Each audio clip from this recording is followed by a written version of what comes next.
Disclaimer.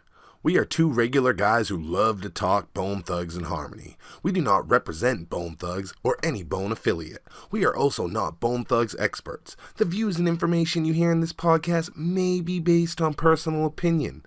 Please feel free to leave corrections and clarifying information in the comments. And enjoy. Warning! This episode contains graphic details and information.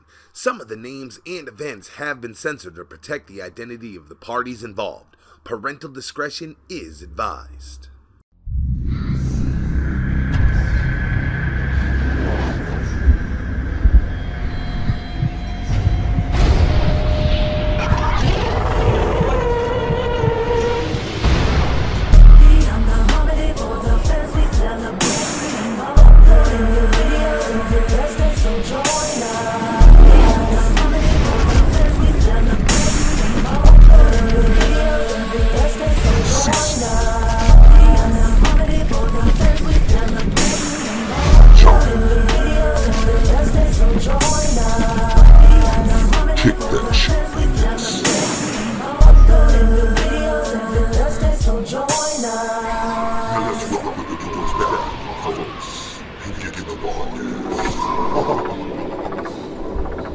What is it that you believe made it so? I mean, you know, Ken Dog lasted all four projects. We never saw a Ken Dog solo album. What is it that made Ken Dog last, you know, the whole time and still never get a solo record?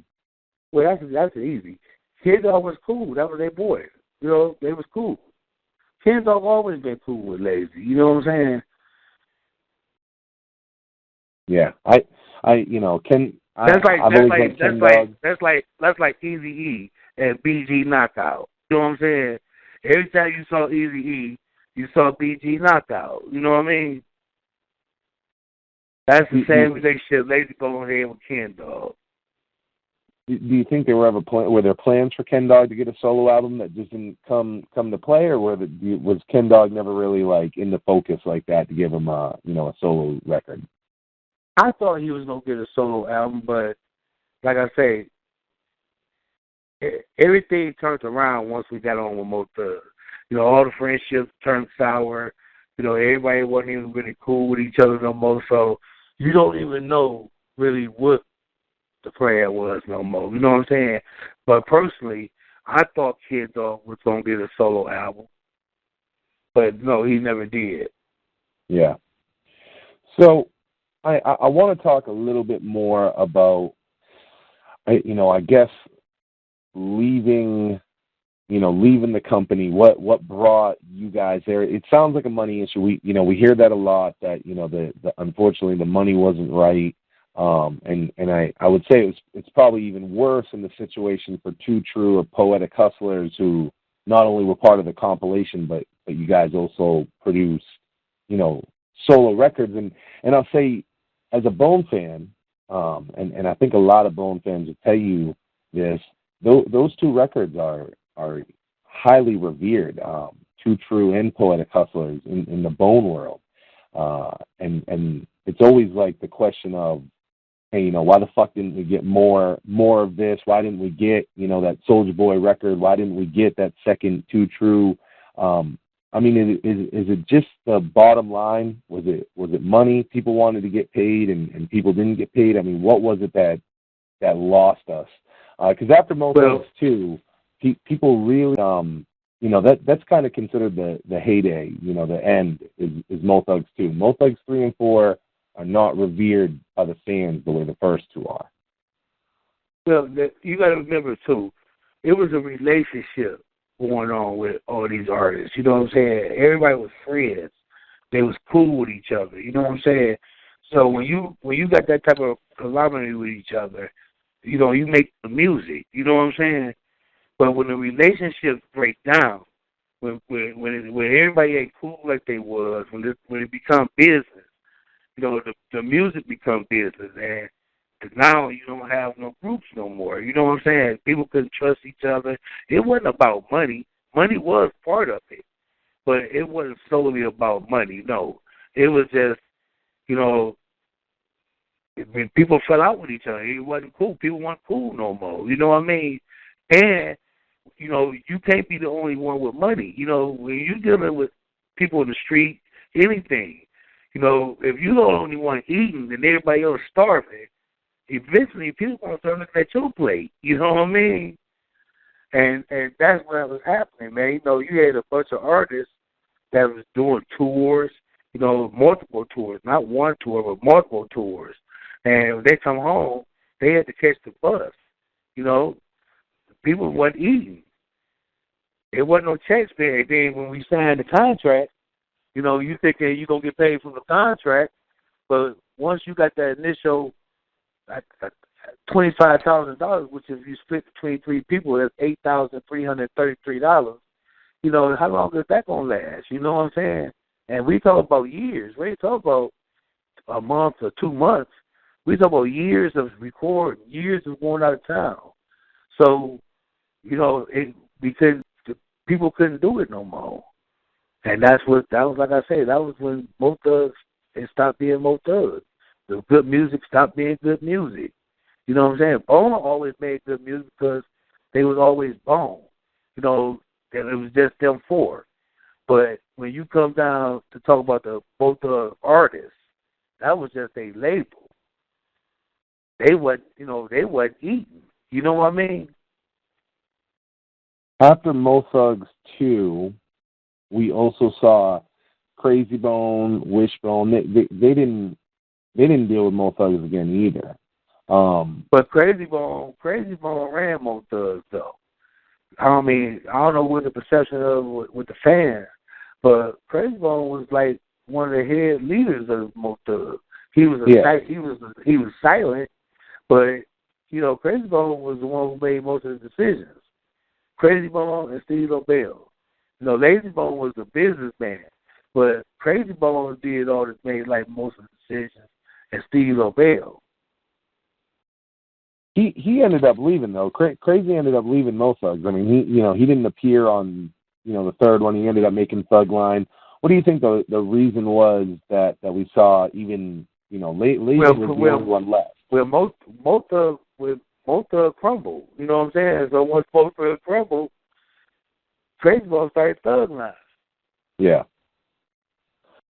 Was there ever any talk about You Were Too True on any of the other Mo Thugs albums, or once you guys were out, was it over? No, it was. Jazz went back and did something with Crazy Bone with Night Riders, but yeah. I don't think Crazy Bone and them too much care for beat no more. You know what I'm saying? I'm not gonna say I think I know. So it wasn't really no relationship right there with me and Crazy Bone and them no more. I'm much older than them, so I was much more about the business. You know what I'm saying? And the two personalities just didn't mix, so it didn't last long. You know what I mean? I've heard stories, and it could be rumor. I've heard stories that the initial, fallout, and this may not have been, the final thing, but I heard the initial was caused over a miscommunication with a fax between, some of the producers and the label Relativity that you guys were working with, and then it got back to either Lazy or Crazy, that there was complaints about money, and that wasn't the situation. Is that close to what happened, or what was that situation? Do you know what I'm talking about? Okay, yeah, that's when I got jumped off. That's when they jumped me. But no, what happened was, okay, called to the house to because they were supposed to be writing us a check. We were supposed to get a check. So we all happy. Graveyard Shift, Too True. There wasn't too many of us out there at the time. It was just Crazy Bone, me, Jazz and Brandon, and Graveyard Shift. So we still don't know. Nobody knows what's going on. We have the slightest clue to what's going on. We just know we finna get our checks, and we just happy because we finally get paid. So as we sit there, come in the house with like 50 guys, man. And so when they come in the house singing, y'all think y'all better than Bone. Y'all think y'all better than Bone. So we all sitting there listening. I was like, man, this ain't I tell Jazz and Green, like, something ain't right. Why would they bring all these guys up here and write us $1 million check? You know what I'm saying? I mean, something ain't right.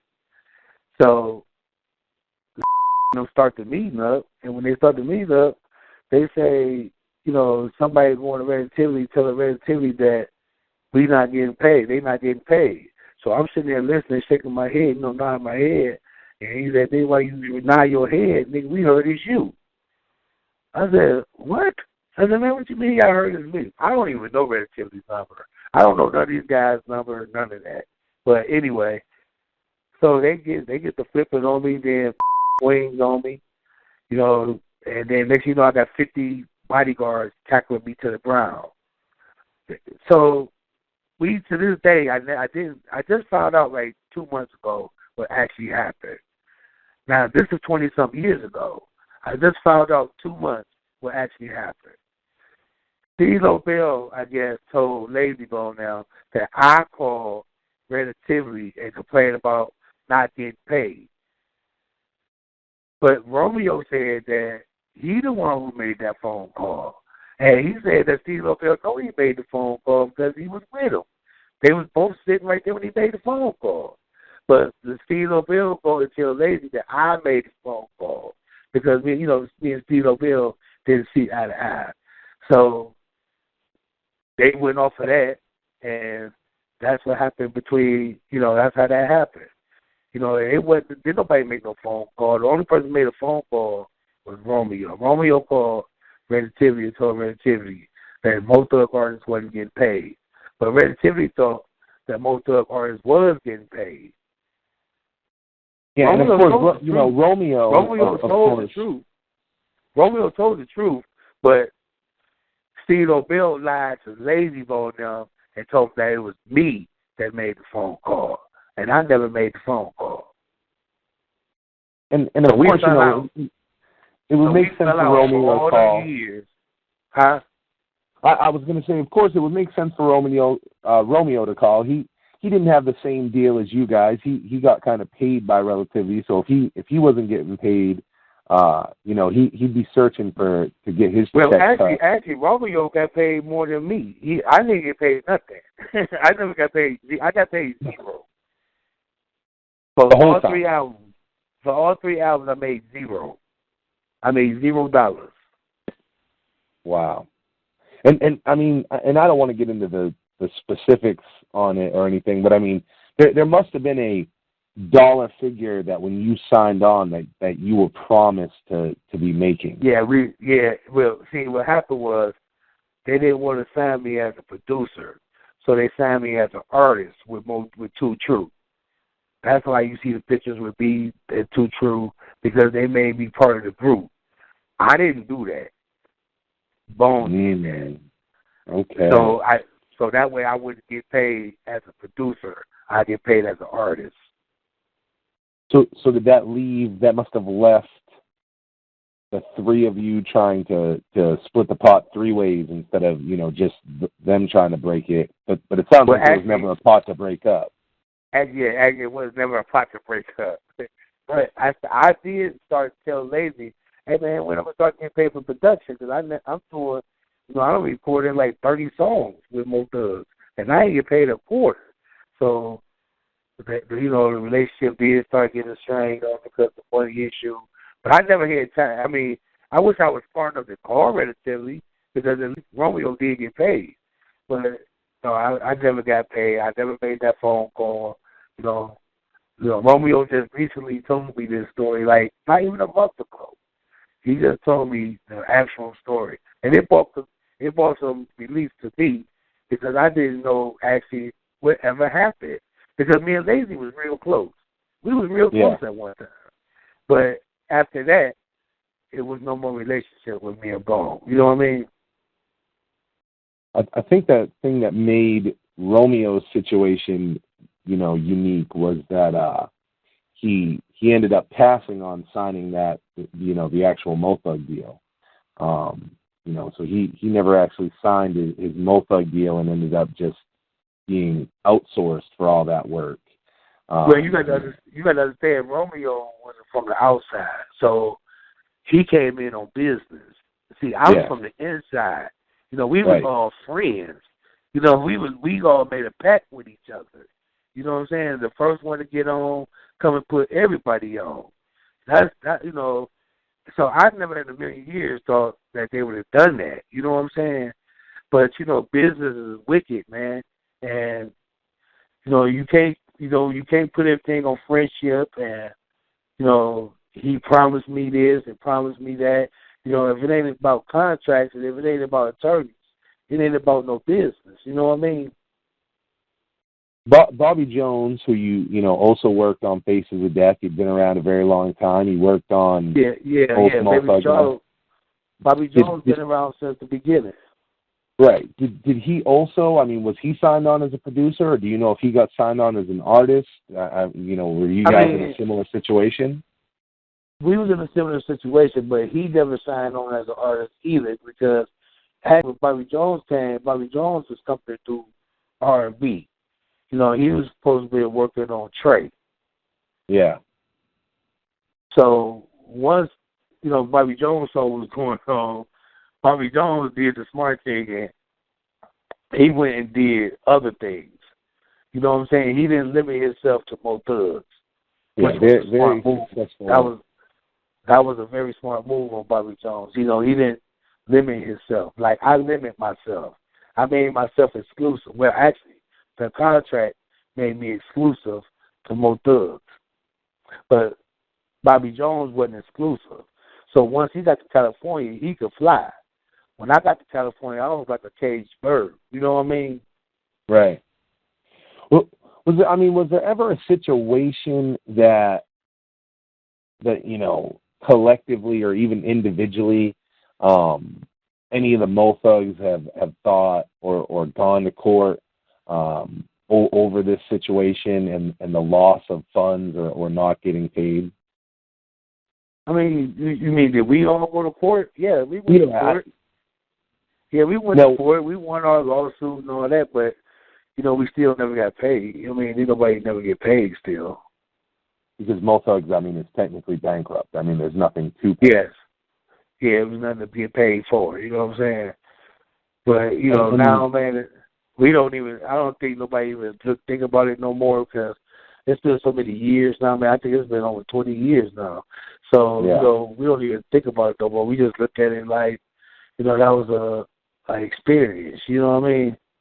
Right. Well, would you guys be able to, at any point, release all those unreleased songs, or is that just never going to be possible and they just die in your house and other people's houses? Like, is there any plans to ever put any of that out?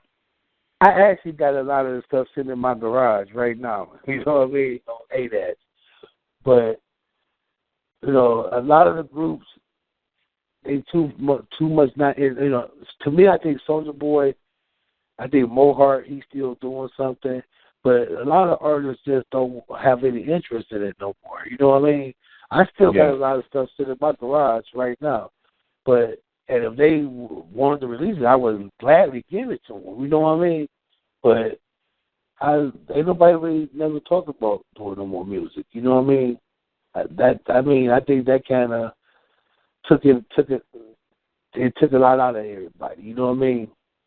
Sure. Yeah. That's it's unfortunate. We always talk a lot on this show just about the classic time from like 94 to like 98 and what that music was in the Bone era, and of course Mo Thugs and the Mo Thug records played such a piece, and that sound was unique. Even the Mo Thug sound is unique compared to the Bone sound, and you were not able to recreate it, and not you, but they were not able to recreate it on Mo Thugs 3 or 4. It's so odd, but so like amazing at the same time how you guys describe how you recorded these songs individually. Soulja Boy recorded on his own, you heard him Too True, but all these songs go together in such a amazing way. Was it really, when you guys sit back and you listen to that project, is it surprising to you guys that these songs were able to go together so well, even though they were not together like that? Well, not for me because, you know, you got to remember I mixed and mastered it. So it was kind of like my project. You know what I mean? I'm the one who was in the studio. You know, so I knew what to expect. I mean, I didn't expect it to sell when it sold. I didn't expect that. But as far as the sound of the music, that's the same sound that we've been doing forever. You know what I mean? That's the same. It wasn't nothing new to me. I mean, it was the same thing that I hear every day in Cleveland. You know, it's all such a for all those tracks that you did make, is there a track that's the most special to you out of all the songs that you were a part of? On which album? On all of it, the entire body of work. Like, what's your absolute favorite one of all of them? I would tell you my favorite. I got a few favorites, but one of my favorites is "Mother's Reminisce," and people sleep on that. A lot of people have never heard that song, but if you ever get a chance to listen to it, that's a true song. It's called "Mother's Reminisce." It's about Jazz's sister. Her sister died the day we signed our contracts. The same day we signed our contracts with both Thugs, Jazz's sister died. Wow. So we went in the studio and made a song called "Mother's Reminisce," and we dedicated that to all the, you know, mothers that lost a loved one. You know what I mean? So that was like my most favorite because it was sentimental. You know, my most favorite track. You know, you had Promises. You know, you had Shiesty. And then I did a song called Welcome to a Gunfight. That never made none of the albums. I don't think nobody ever heard this song. But we can fans talk about this. That's a piece of Archie. You're talking about Bone Thug legend in our world right now. That's something that fans talk about is Welcome to a Gunfight. Yeah, Welcome to a Gunfight. That song is about Bone. That happened over Bone and Too True. The Welcome to a Gunfight, that song was about these guys called Red Zone in Cleveland. They jumped me. They jumped me because I put Bone on stage. They didn't want Bone to go on stage because they didn't like Bone. They thought Bone was whack. So they didn't want Bone to go on stage. So I put Bone on stage with Too True. They wanted Too True to go on stage, but they didn't want Bone to go on stage. So I made Bone do Too True's backups on stage. So the group Red Zone got mad at me for putting Bone on stage. They jumped me and threw me out the club. So we went home and wrote a song called Welcome to a Gunfight, Invitation to a Gunfight. And I mailed it to them and let them know that next time I see y'all better have your pistols on you. You know what I'm saying? And that's what that song was about. It was about Bone going on stage with Too True, and these guys didn't want Bone to go on stage. Wow. Wow. I've heard about, I've just heard about that song for years and years, and there's so many things, even you talking about you having these songs in your garage.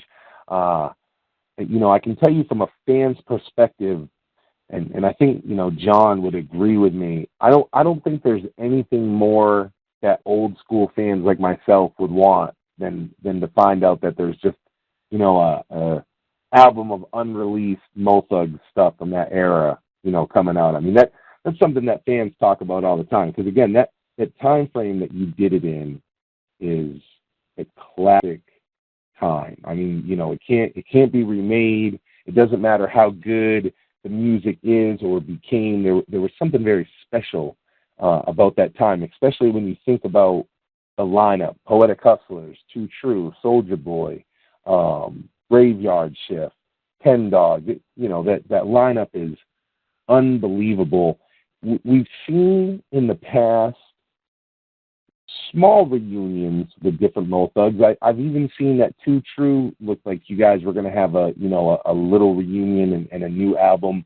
Did that new album ever start getting recorded? What happened with that? I heard you guys talking about like New Breed of Females Part 2 and stuff.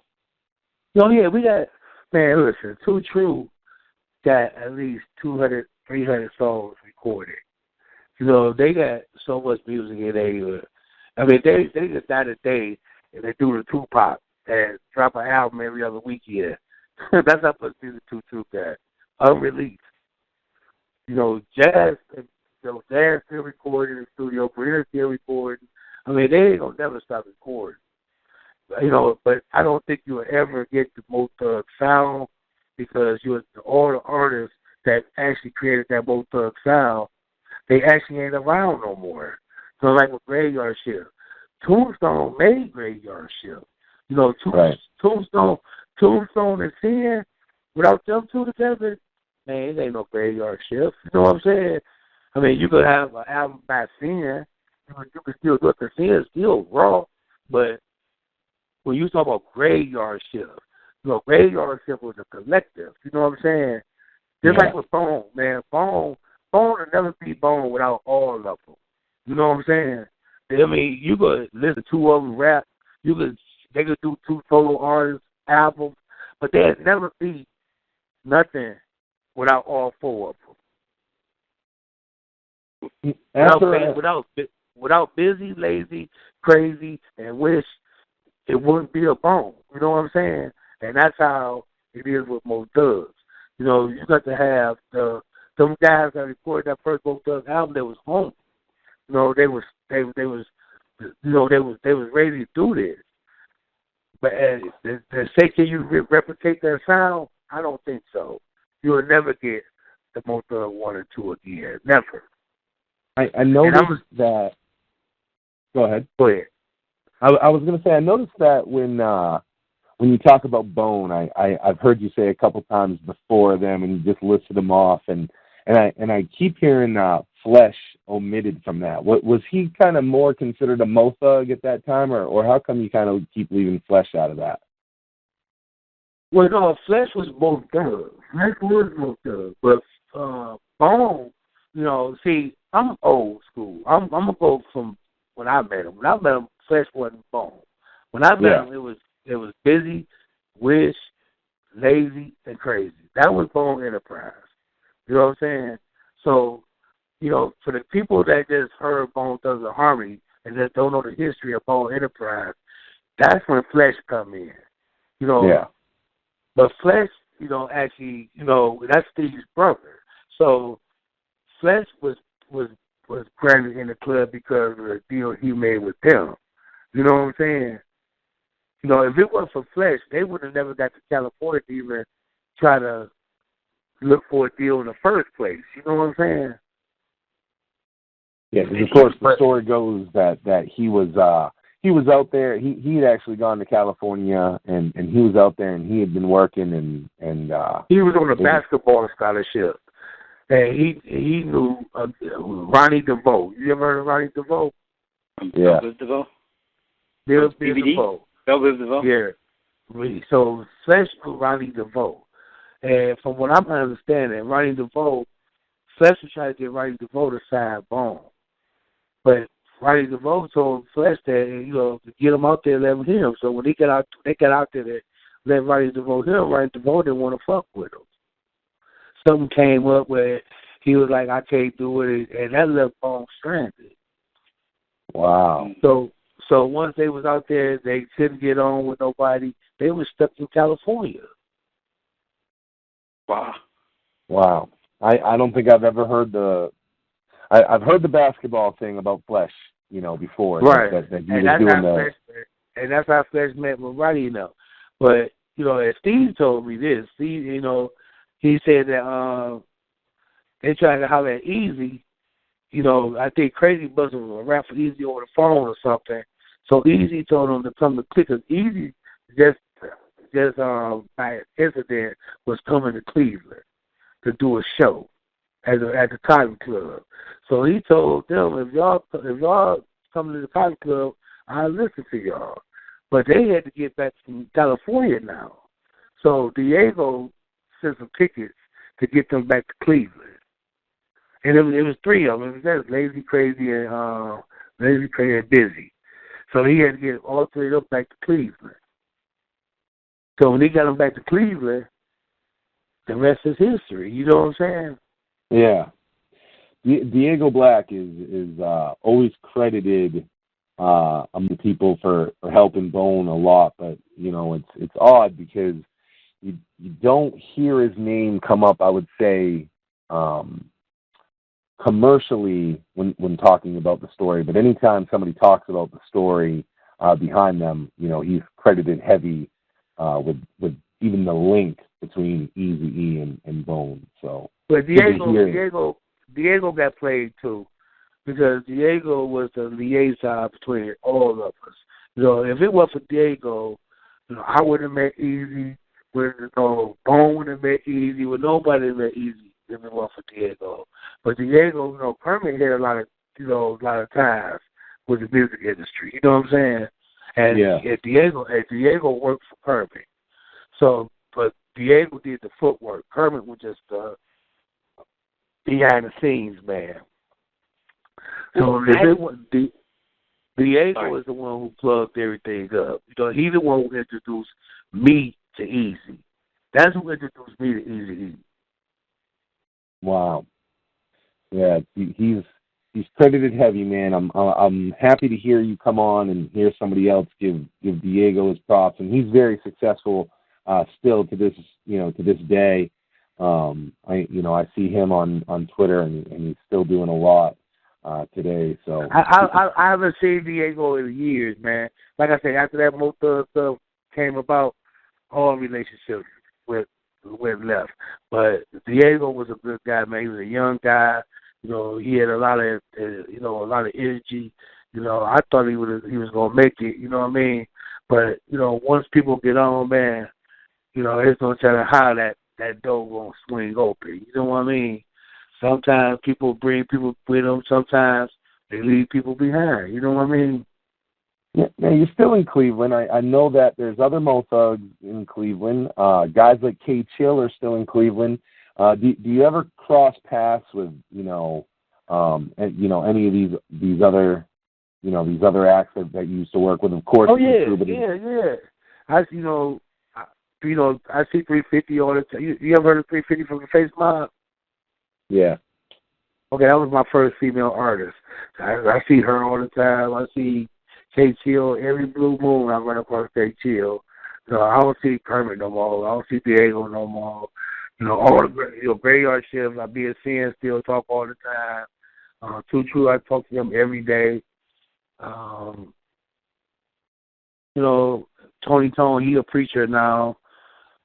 Trey, they doing pretty good now.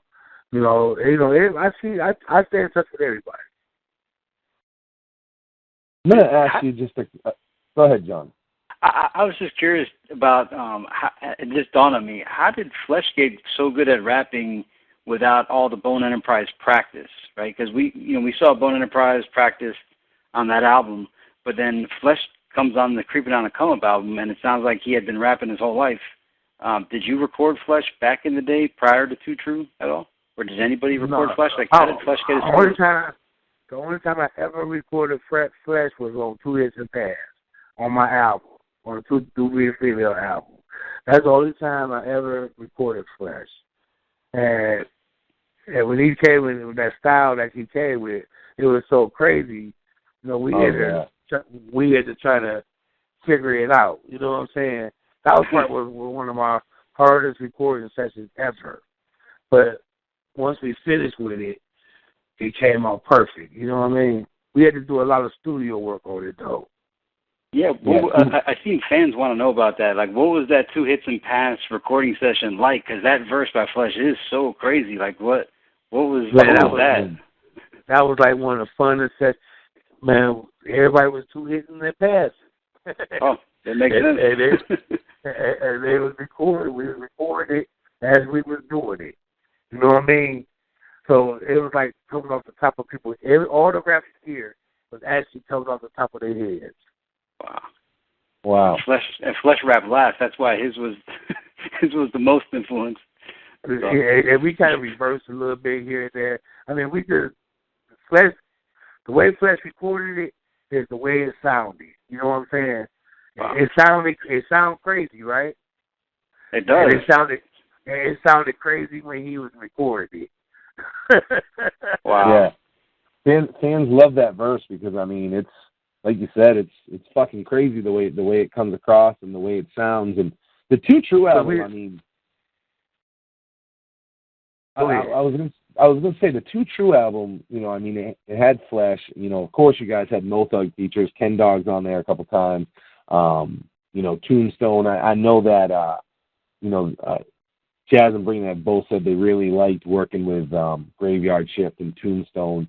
One of the songs that I think that Bone fans miss a lot, just off the strength of the Bone feature, is the song "So High," because that song, it has a classic feel, and I feel like they're some of the best Crazy Lazy features that happened, especially during that time. And it's too bad that song's kind of slept on. You know, how do you feel about that track? Because I feel like that's one of the best Bone features there is. I didn't do that track. If I'm not mistaken, I think Romeo did that track. I think I think Crazy Bone came up with a sample, but I think Romeo remixed that song. I'm not sure, but I didn't do that track. You know what I'm saying? I didn't do Summertime. I did the whole album except for Summertime and So High. But Crazy Bone came up with the concept of So High. Yeah, I think they had a really and to be honest with you, that was one of my favorite songs too. You know, I really did like that So High song. I had blacked out one night listening to the Two True album. It was like a long day at work, and I woke up right on Flesh's verse on Two Hits and Pass, and I thought I was still in my dream. I thought I was having like a really bizarre nightmare. And then, like, years later, I realized that happened. I was like, did that really happen? And I went back and listened to the song. I thought it was like a false memory. But, yeah, man. That's some gems. That was a demonic shit, man. I don't know where he came with that. He came in the studio, we getting high, and he came with that verse. You know what I'm saying? It wasn't even written down. You know, when I look at the Two True, and I am one of the exceptions to the rule, which, you know, I have a copy of New Breed of Female, and I've probably had this. I'm going to be 35 this year. I've had this copy of the CD since probably sometime in my late teens. You know, I remember having it, and even back then feeling like a lot went into it. You know, I saw the video. I thought the Mo Thug videos, all of the Mo Thug videos, Poetic Hustlers videos, the Two True video, I thought they were shot really nicely. Christopher Robinson shot our video. I don't know if you're familiar with Christopher Robinson, but our video was his very first video he ever shot. You know, that was the very first video Christopher Robinson ever shot. And now he made the movie Atlanta, ATL, Belly, all them rap movies. Christopher Robinson made the movies. But my video was his very first video he ever shot. If you guys did you have a lot to do with it? Huh? Did you have a lot to do with, like, the actual video, like, you know, the treatment for it, planning out the story and everything? Yeah. You know. We you mean for Ball Slauson? Yeah. We did we did that off the top of our heads. We called, like, if you look at the video, we called all our friends in the hood to come with their cars. Yeah. You know, the car you see me driving in the video, that's my actual car. That was my actual car. You know what I mean? So we did the video off the top of our heads. We just sat outside and came up with an idea, and then we told Christopher Robinson the idea, and that's how we shot the video. Who are the kids at the beginning of the video that you're talking to when you're starting the car? That was kids out there. One of them was Jazz's daughter, her actual daughter. And the little boy was just a little boy off the street. We was going to use my son, but my son didn't want to do it. So we just found a little boy off the street.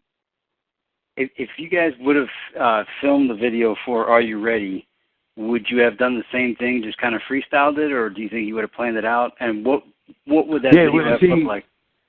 See, Are You Ready was supposed to have been a big video. You know, that's because now we got money. Now the money come in. You know what I'm saying? I mean, the bling bling. You know, we was gonna have the scripts wrote for it. We was gonna have it, you know, made it like a movie. You know what I'm saying? Like, did you guys ever shoot around any ideas though? Like. Oh yeah, we had the whole script wrote. They wrote the whole script too. But Wow. Lady decided to drop us before the second video. Do you remember anything from the script at all? Like, just so we could, in our minds, imagine what it would look like? Yeah, we was going to be, all right, the beginning of the script, we was going to be flying into Cleveland. You know, we just came in from California from recording the Mo Thug album, the Mo Thug Family Reunion album. So we was going to be flying into Cleveland to celebrate with our friends. You know what I'm saying? We done got paid. You know, we going to get some limos. We gonna hit the parties. We gonna hit the clubs. You know, it was just going to be a party song. Let Cleveland, let the world know, are y'all ready for Cleveland? You know what I'm saying? We was going to show we was going to bring a lot of intros. I mean, you know, show a lot of faces of people that came out of Cleveland, like Bone, MC Brains. You know, it was a couple of artists that just came out of Cleveland. So we wanted to do cameos with them. You know, we was going to make it a big video, a big thing. You know what I'm saying? But it never happened. We should have did that first. Well, so I got some questions on my sheet that didn't really seem to fit anywhere. So I guess I'm kind of going to ask them here, you know, kind of at the end and see where they fit. But, you know, I was watching a Two True interview. They were on Set Gang TV together. And they had said that there was a member of Mo Thug that they just didn't fuck with. Do you know who they might have been talking about when they said that? They said, say that one more time. They said that they asked the interviewer asked, you know, who their favorite member was to work with, and they both actually said, you know, that Tombstone they both really like to work with. And then the interviewer asked, you know, was there any member of Mo Thug that you didn't like to work with? And one of them said that there was a member of Mo Thug that they absolutely didn't fuck with, and that they were a bitch. And I was just wondering if you may have known who they were talking about, why that situation was like that. Nah, I wouldn't know that because, you know, you talk about two females, man. So, you know, it could be anybody. You know, they didn't tell me who on it because I was always the one who was the peacemaker. You know, hey y'all, let's do this, let's make this happen. But you know, they artists. You know, the females, they artists. And you know, if they got treated the wrong way, if people looked at them the wrong way, they had animosity towards them. But I don't know who it. I didn't know who it was about Thugs because actually Mo Thugs was like a big family. I'm talking about the Mo Thug one. I'm not talking about all the other Mo Thugs. I'm talking about the first Mo Thug. That was like a big family. You know what I mean? So I feel the impression you got. Thug Devotion, when you see the video like Thug Devotion, I mean, that's really how I think as a fan we really felt about the Mo Thugs family, is that, you know, this is real. These are really people that, you know, that are around each other. I mean, this really is a family, is how you feel when you see that. That's how it used to be before the fad. Before the fad, we all was together. Everybody used to come to the basement, record. We'd go to the parks and cook out. You know, we'd go to our shows. There's a family. But once the fame came, you know, it wasn't a family no more. It was business. I got a couple questions. Oh, John, you got something for him? Yeah, I was going to say, when things were great for Mo Thugs, when everybody was family, everybody was together, did you guys envision together long-term plans? Like, what kind of things were you going through your mind on things that you were going to be able to accomplish on the idea that everybody's going to stay together and everybody's going to be friends before things went bad? This was the plan. The plan was Bone was going to start this label, and everybody was going to eat. You know what I'm saying? We all was going to live, you know, make money together, you know, be able to put on the whole city. Our plan was to put on the whole city, all the artists in the city that was actually doing something.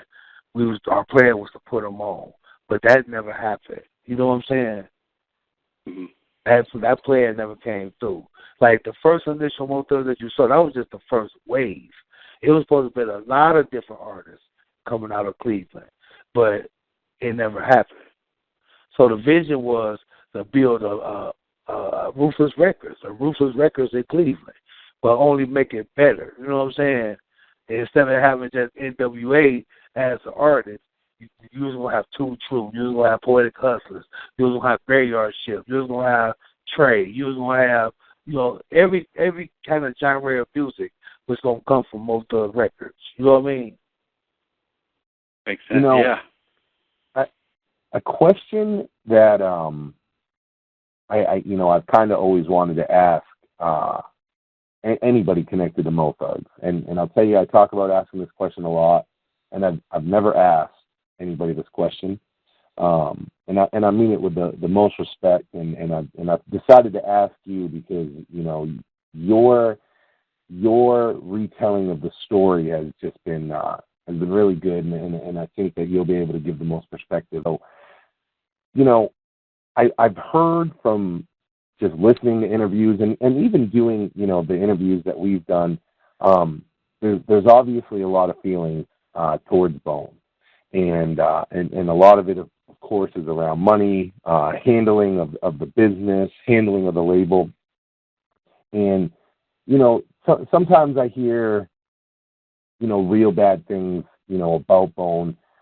Is it possible that these guys were just, really young and didn't know how to handle this label? They bit off more than they could chew. Of course, they weren't in great label situation themselves. They signed kind of bad deals, so their example going into Ruthless wasn't that good, and going into Mo Thugs off of Ruthless. Did these guys just bite off more than they could chew by starting this label this early on?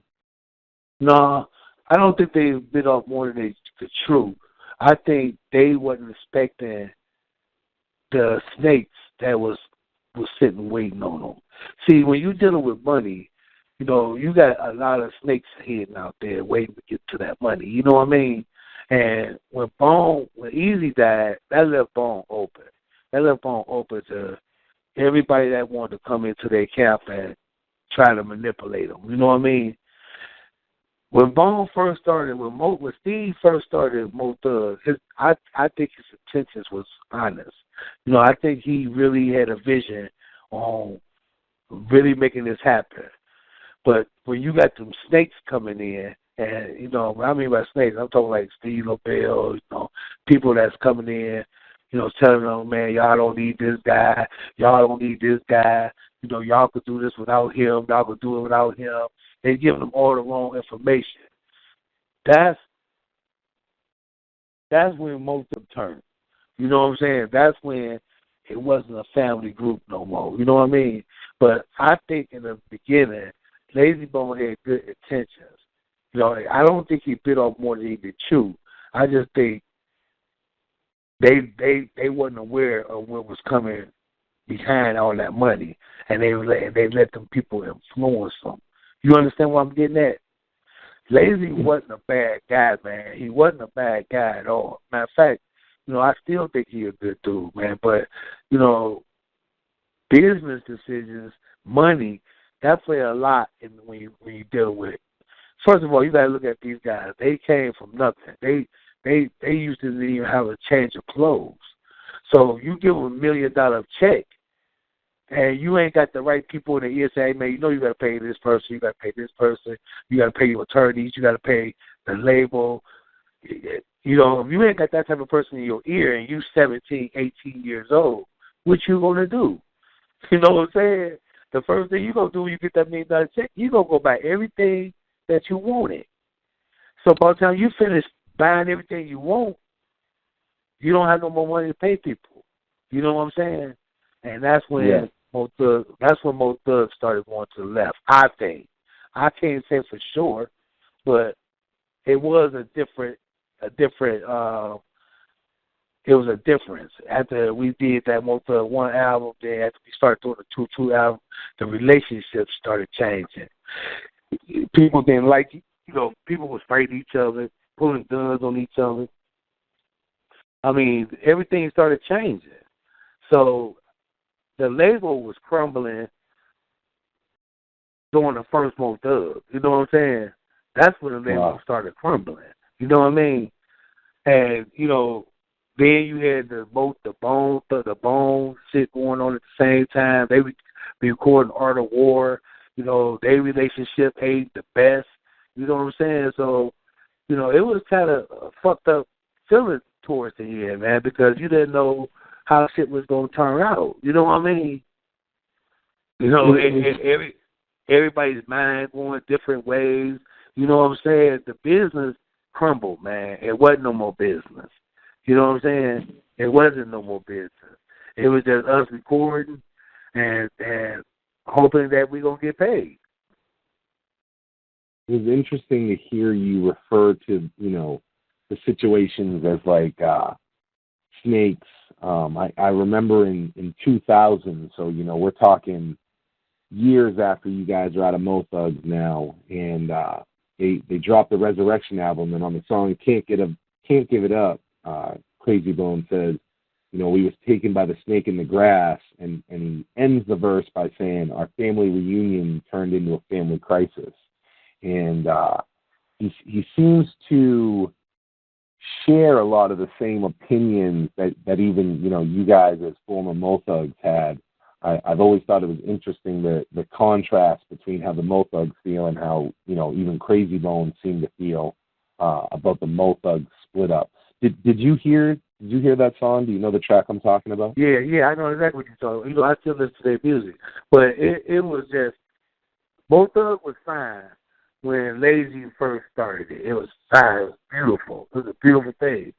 But then when you had Steve O'Bell surface, when you had all these other people, man, they had this guy named Sean, he was a manager.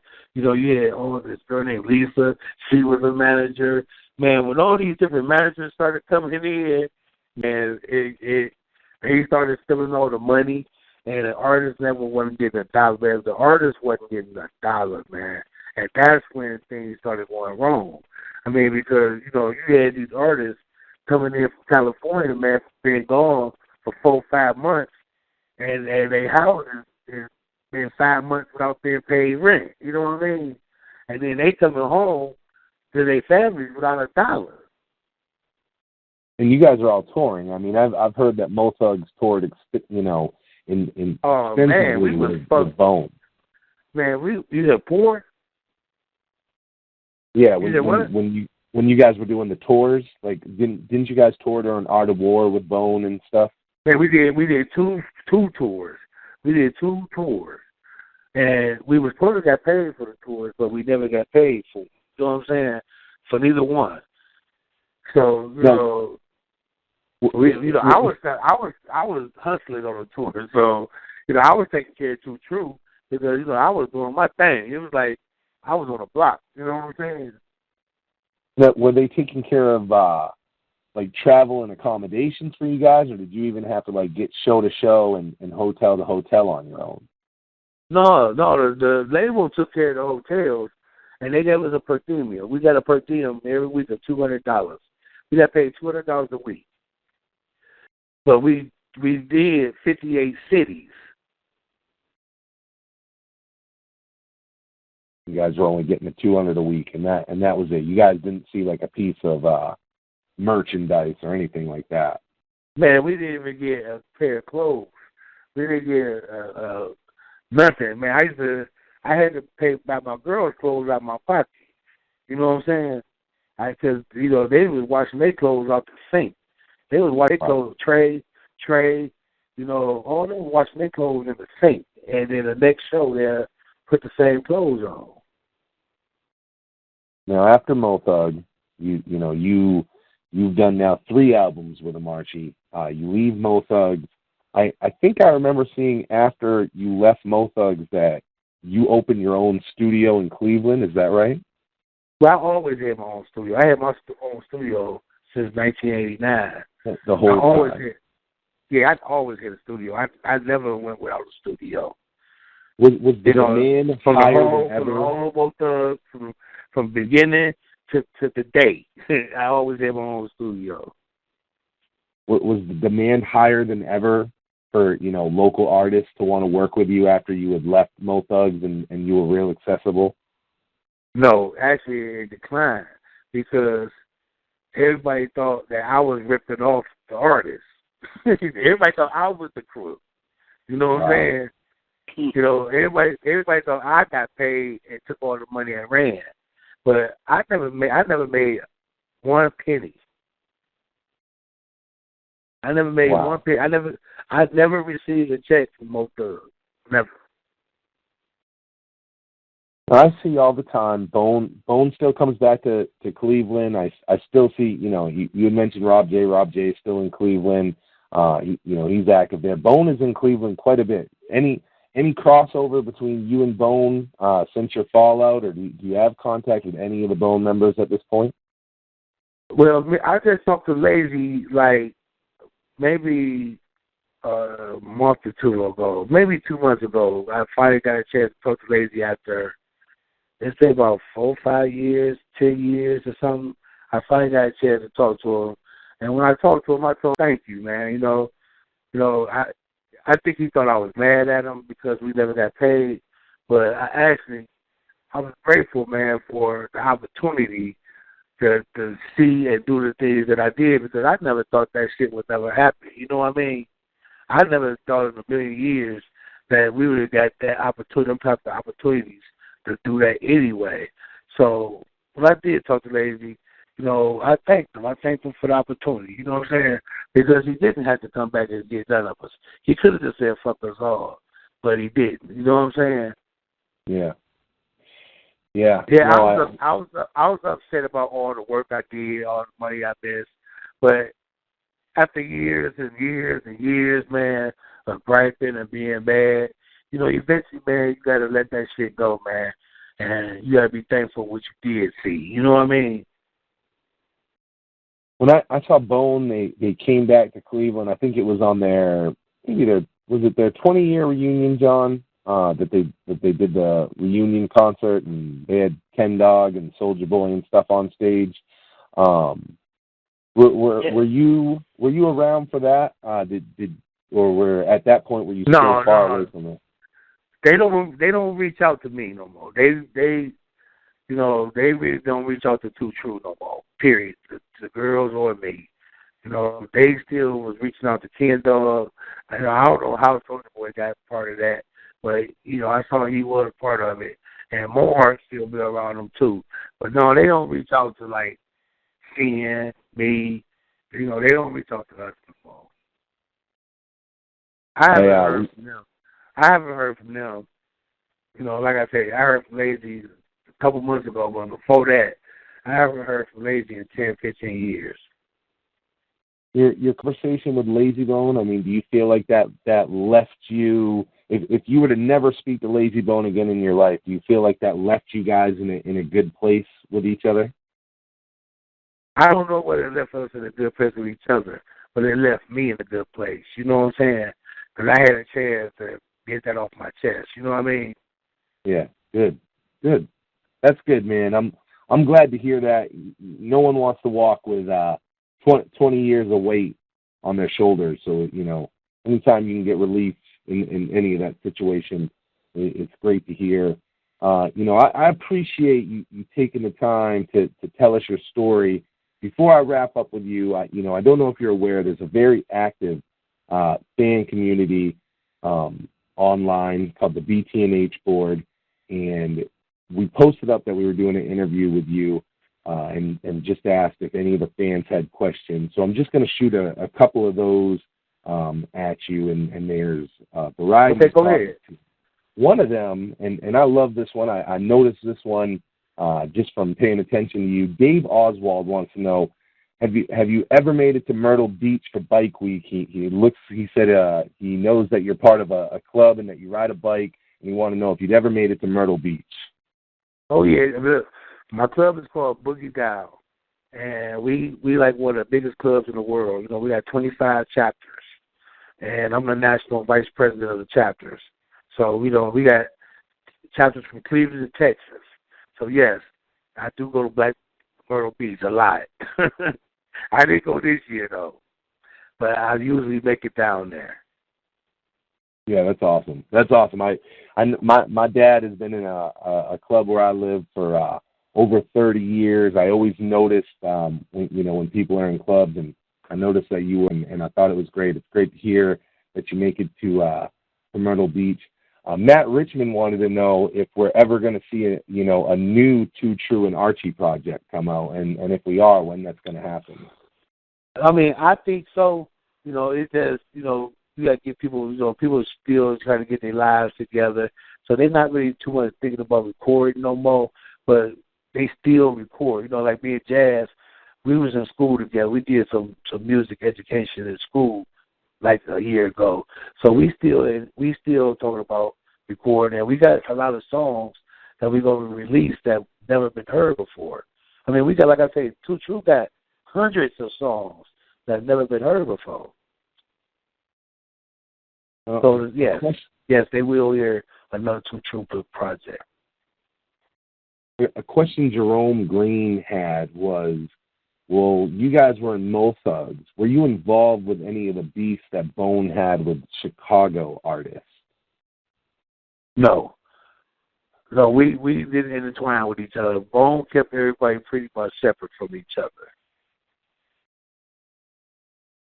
One of the things that I had wanted to ask, and we just kind of lost in the shuffle, where did the Too True name come from, and who came up with that, and that's a good question. That's a good question.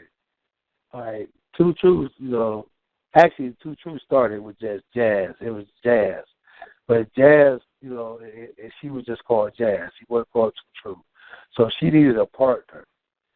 So I had another female that used to come around. They used to buy music, and that was Brina. So, Brina had a strong voice. I used to think she had a strong voice. So I told Jazz, maybe you and Brina should link up. You know what I'm saying? So they linked up. They started doing music together. So we said, we came up with the concept that we need to come up with a name. And I said, because y'all are too good to be true. And I thought about it, like, whoa, wait a minute. That's the name. And they was like, what? I was like, Too True. Too good to be true. And that's what Too True stands for. Too good to be true. Oh, that's dope. That's a good story. I'm glad I asked that.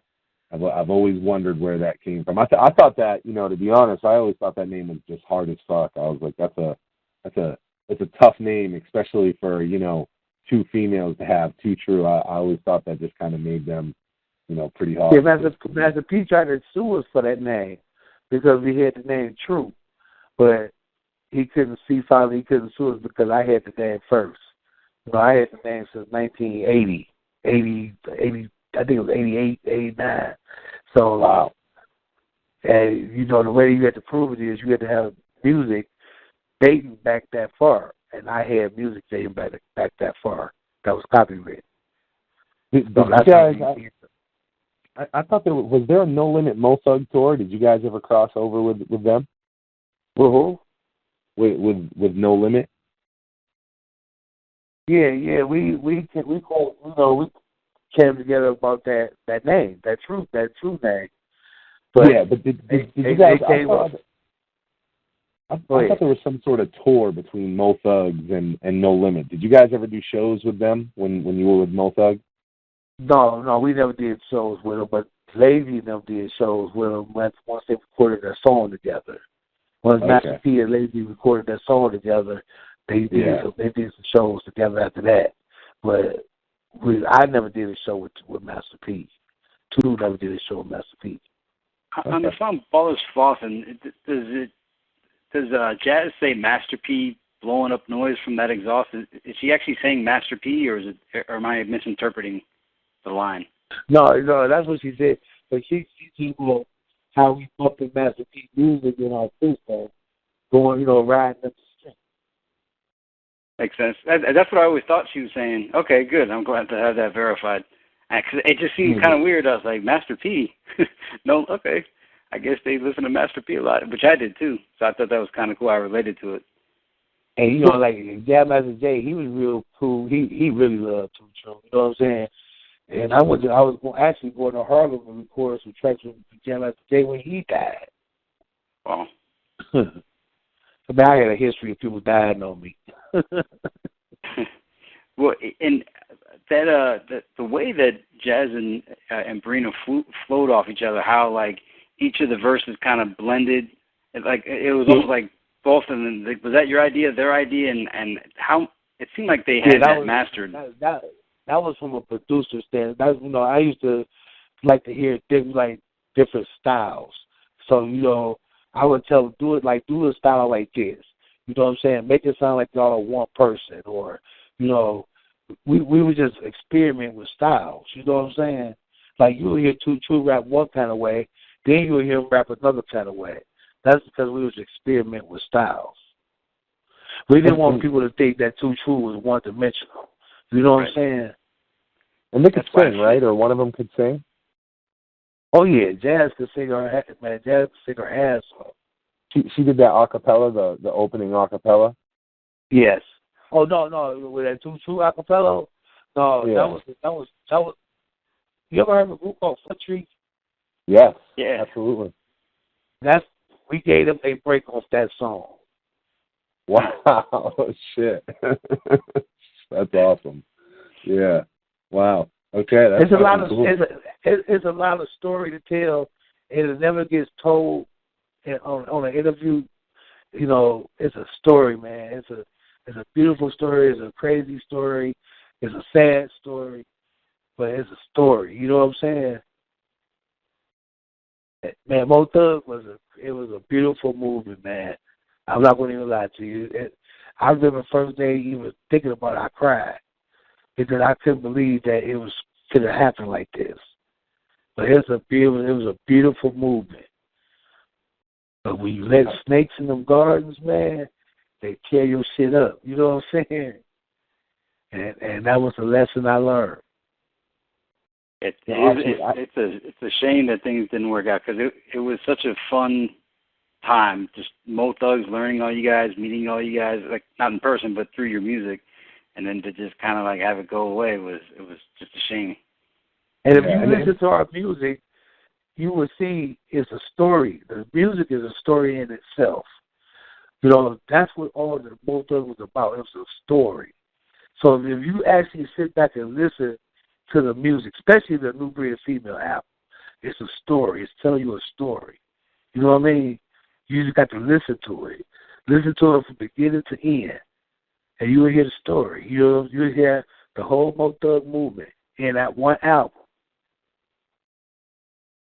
Now, I know, Archie, that you said you've had your studio. You still have your studio. I also saw recently that you opened a brand new business. Do you want to tell listeners about the new venture that you're in? Oh, my hot dog stand. Yeah, Arch Dogs. Yeah, I'm doing hot dogs. Now, my favorite food is chili dogs. So I opened up a chili dog stand. So if you're ever in Cleveland, man, come down to see me. I'm on East 6 and Superior, man, downtown Cleveland. Come down and see me and get a free hot dog on me. If you're a fan of mine, if y'all listen to my music, say you're a fan, you got a free hot dog on me. I always wondered if there's any legendary stories about Gordon Park, because it's mentioned in Ballers Flossing, and I was always like, man, Gordon Park. You know why we shot the video at Gordon Park? Because that's where everybody congregate at every Sunday. To this day, every Sunday, you're going to see everybody in the city of Cleveland at Gordon Park. Do they at least first go to Tony Tone's church and then go to the park? Or does everybody go to I haven't been to Tony Tone, and I know Tony Tone probably stick at me too. But I haven't been to his church yet. But I do hear he's an excellent preacher, though. You know what I'm saying? He's an excellent preacher. And, Tony Tone always been a good dude, man. He always been a good dude. So I know he's a good preacher. You know what I mean? One day I'm gonna go visit his church, though. But I haven't been to his church yet. Make sure you do that at some point. I mean. Oh yeah. Tony Tone, my man. He was a good man. All of them was good dudes, man. All of them, man. We had a beautiful time. I mean, if I could sit here and tell y'all all the stories we had, man, all the shit we did together, man, y'all wouldn't even believe it, man. You know what I'm saying? Y'all wouldn't even believe it. I tell my family, I tell my wife and kids these stories, and they still don't believe it. They be like, "Man, you ain't do that." I'm like, "Listen, I did a lot of stuff, man. I had a good time. It just when it went bad, man, it went from sugar to shit. You know what I'm saying?" Yeah. Yeah. Wow. Archie, I was, before you came on, we do a lot of pre-work, a lot of pre-research, and I noticed that you don't have a lot of interviews out there, and we felt really honored to know that you were going to come on and we were going to be able to be a platform to help share your story.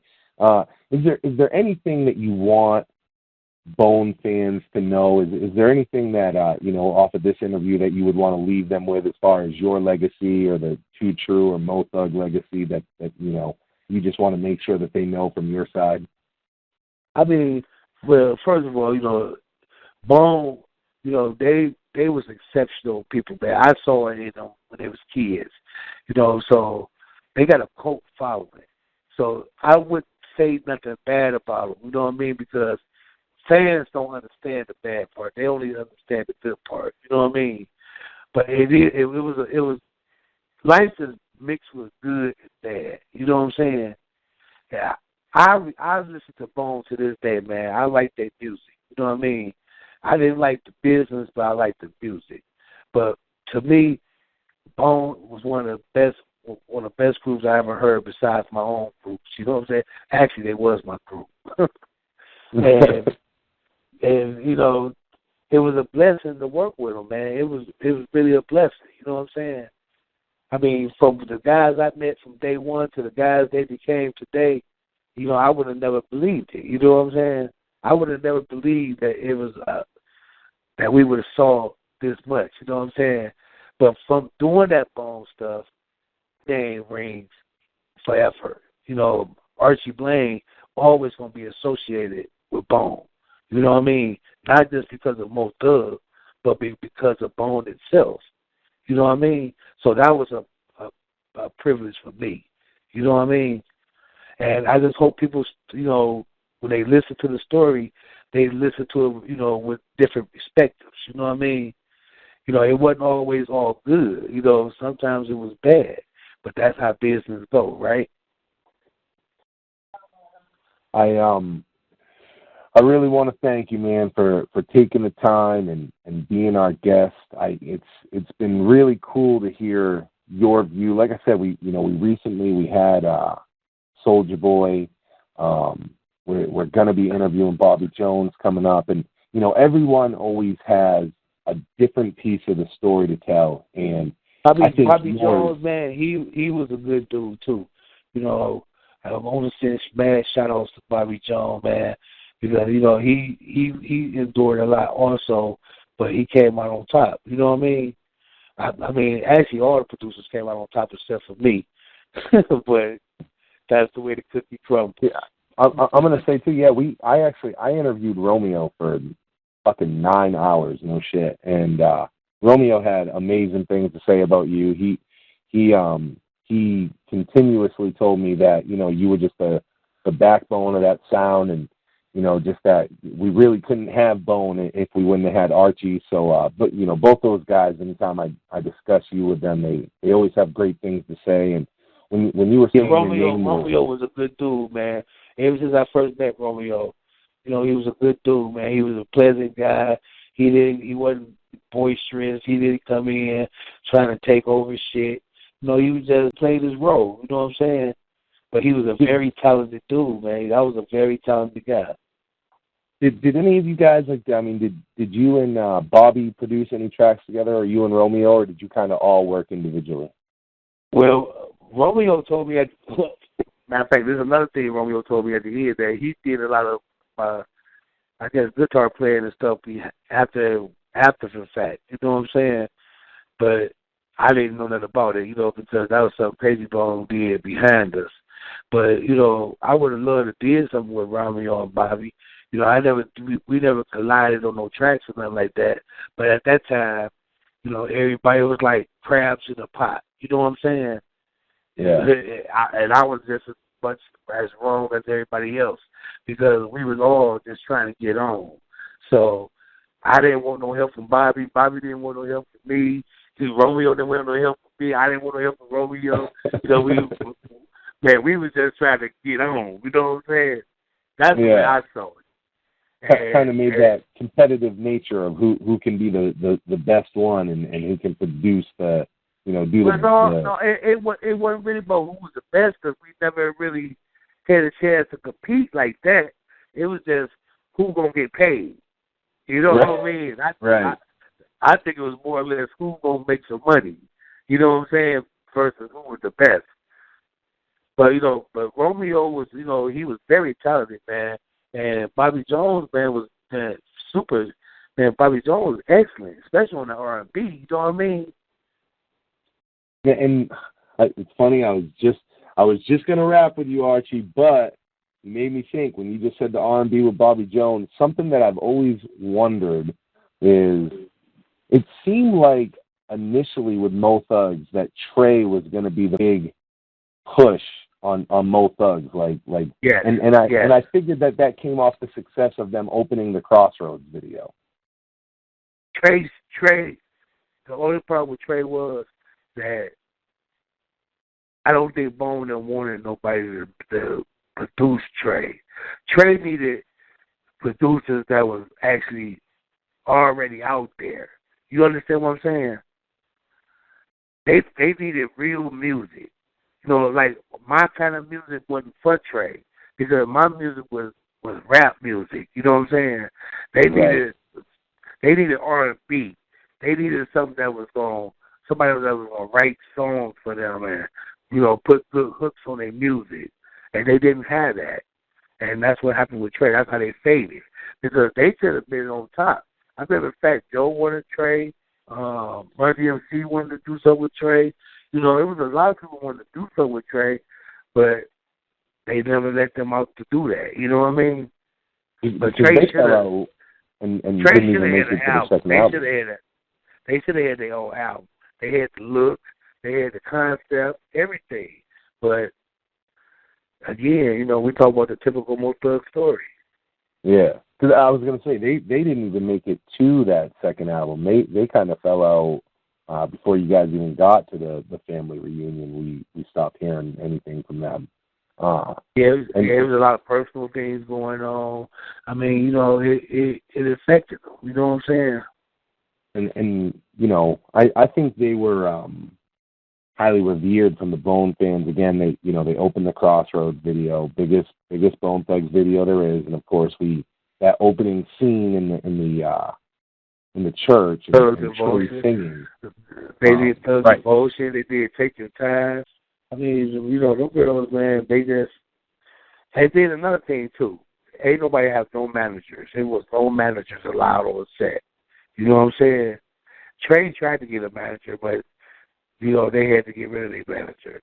So, didn't nobody have no direction. There was no direction.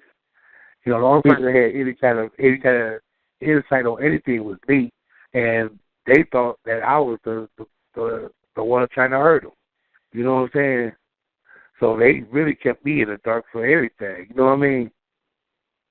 As far as management, then it was basically just you guys kind of followed Bone's lead then, because nobody had a manager to do anything else. Well, no, we never followed Bone lead. We followed our own lead. We did our own thing. But yeah, most of the artists did follow. Most of the artists did. They followed Bone. And that was the wrong way to follow, because Bone was artist. And if you know anything about being an artist, you can't be an artist and have an artist, because you want to be just as good as your artist. You know what I mean? Just like Bone said, ain't nobody going to be better than Bone. So you can't manage some people, but you don't want nobody to be better than you. You know what I mean? Yeah. Are you able to see? Huh? I was just going to ask, are you going to see Sons of St. Clair, the documentary that they're coming out with, the movie? I'm not, I'm up in the air about it, because, I want to see the real story. I want to see, what really happened. I know what really happened. And that's the story that they should tell. You know what I'm saying? Because it's a real good story. You know what I'm saying? It's a superstar story, man. I mean, I don't know why they don't tell the whole story. I don't know why. Maybe it's because of money reasons or something. I don't know. But the real story, man, is a story that should be told. Because if people actually knew what Bone went through, what they came through, what they accomplished, man, there's a superstar story, man. You know what I'm saying? Oh, It's an unbelievable story. Unbelievable. It is, but and you know, but you I'll have tell you to tell the whole story. You have to tell, and if y'all piece all these little interviews y'all doing, piece them together, and y'all will get a real story.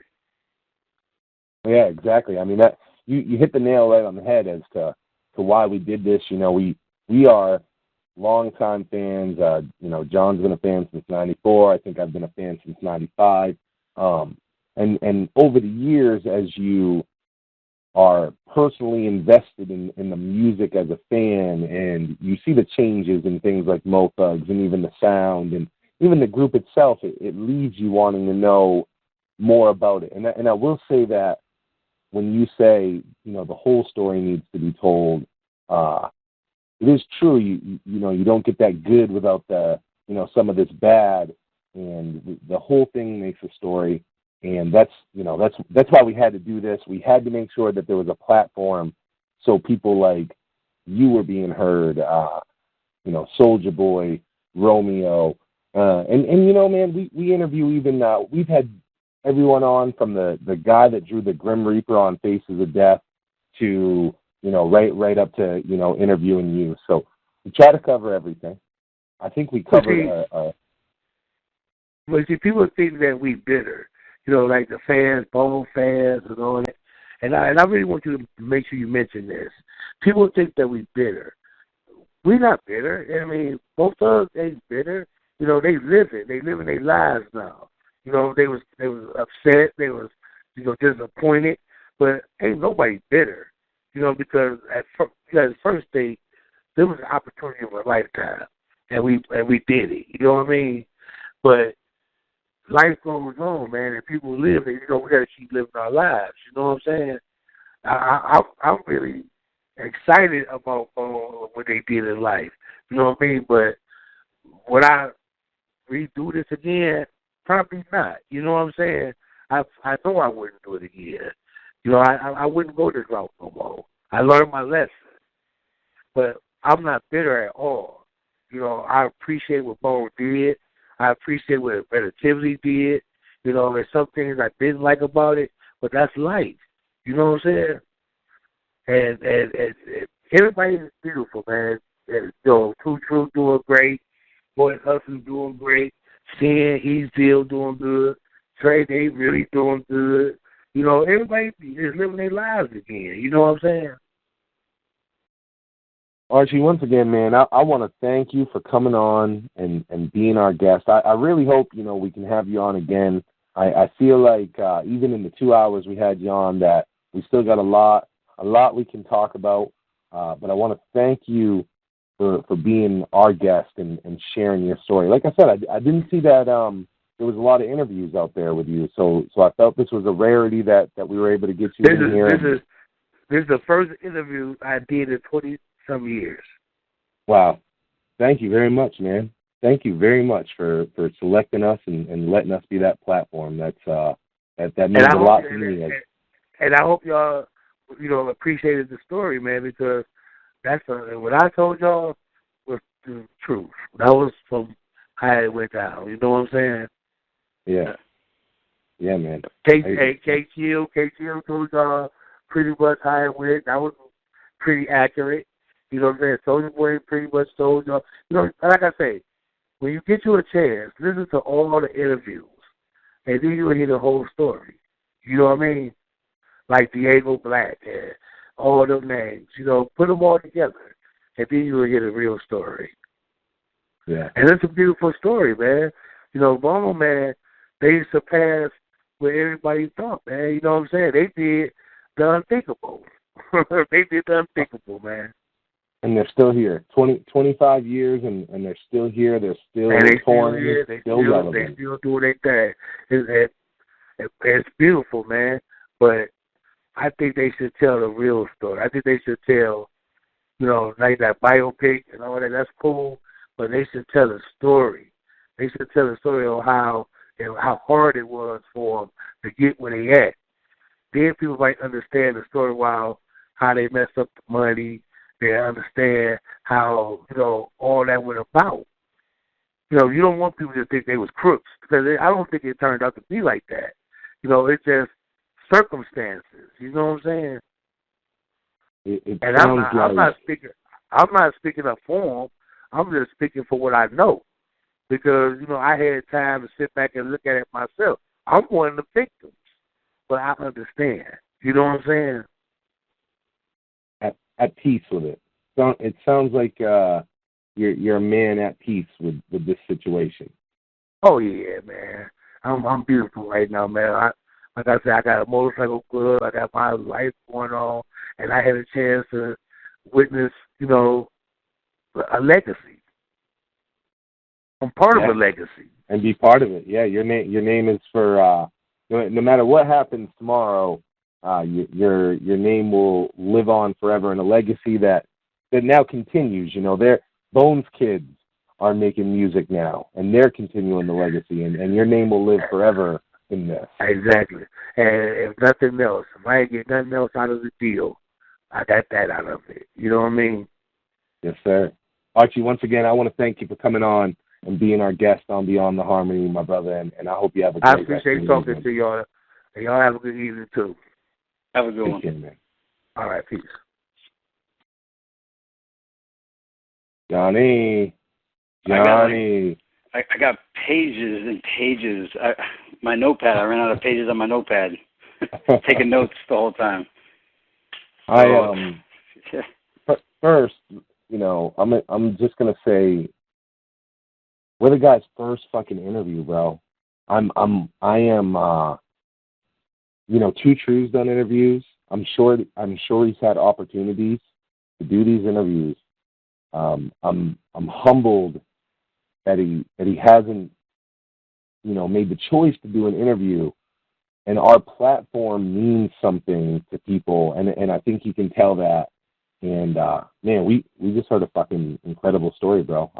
I know at the end of every one of them, I'm blown away, but I am, man. It pulled me in. Well, and at the very end there, we discovered that unintentionally, the real story that a lot of the people we talk to want to have happen is happening live on this show each week. So that's the good part. And we didn't think of that. We didn't even intend on that.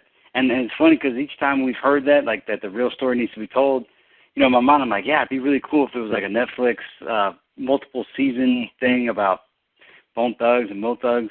And then I'm like, yeah, but it's actually happening on Beyond the Harmony unintentionally. Yeah. So that's pretty cool. At least the side is getting told, and it's happening at the same time as Sons of St. Clair and the biopic and all that.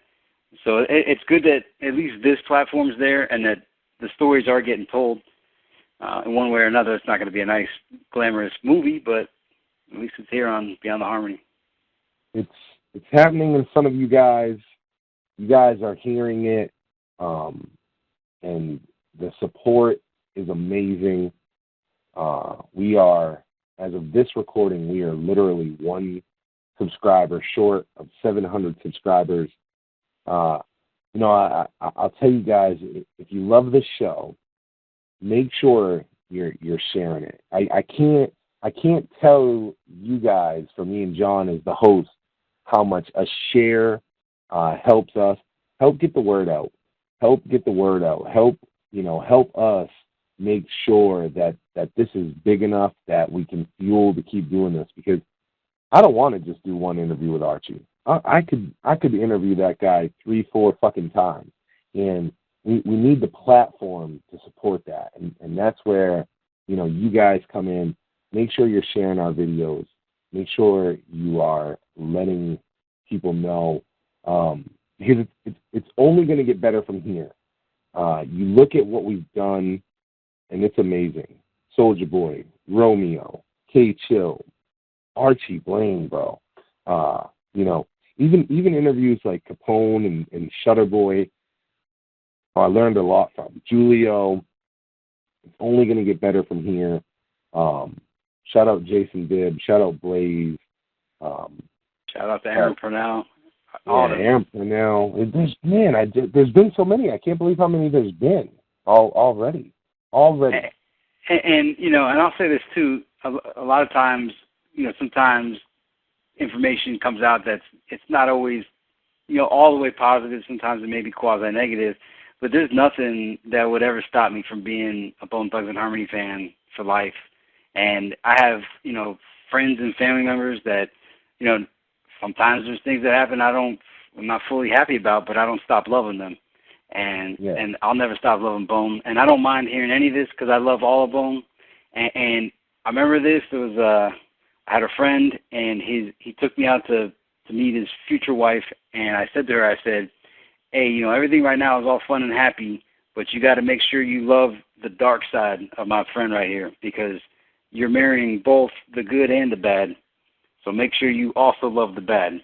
And I'm just saying that to you because we're all, in a way, as fans, married to Bone, and you have to love the good, the bad, and the indifferent, the whole thing as fans. And I love all of it.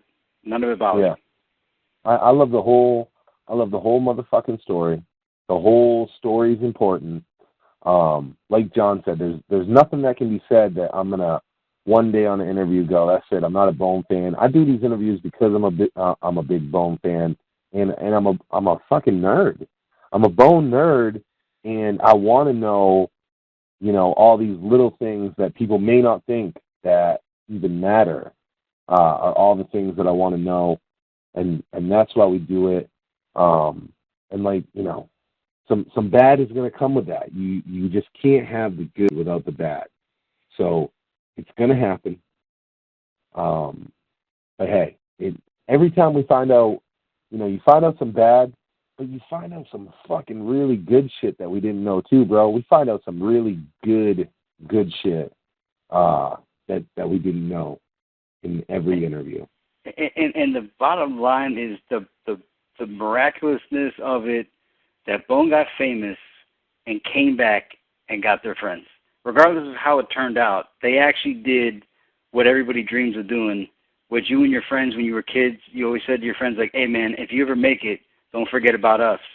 And they didn't, you know? They didn't. They actually got to do what we all talked to our friends about doing, and they did it. So that's the biggest thing.